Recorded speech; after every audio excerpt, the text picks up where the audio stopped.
இப்பவே வா, இவ்வளவு சீக்கிரமாக வா. என்னுடைய திட்டங்கள் என்ன ஆவது? மன்னித்து விடு மனிதா, உன்னை கொண்டு செல்வதற்கான நேரம் இது. நான் இரவு பகலாக உழைத்து சேர்த்தது எனது பொருளாதாரம்.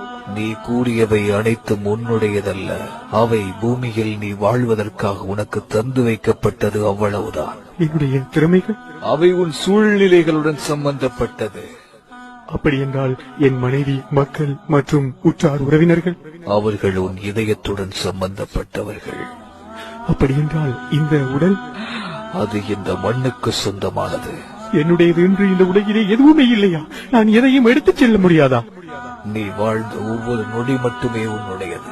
நீ செய்த தர்மம், பிறருக்கு நன்மை செய்தது, பிறர் துன்பத்தில் பங்கு கொண்டது, பிறருக்கு தீங்கு செய்யாமல் இருந்தது போன்ற நல்ல செயல்கள், நீ பிறருக்கு கொடுக்காமல் தடுத்துக் கொண்டது, பிறரை திட்டி தீர்த்தது, பிறரை பழி வாங்கியது, பிறருக்கு தீங்கு செய்தது, இது போன்ற தீய செயல்கள், இவை மட்டுமே உன்னுடையது. மற்ற எதையும் இறுதி காலத்தில் நீ உன்னுடன் கொண்டு போக முடியாது என்பதை உணர மாட்டாயா?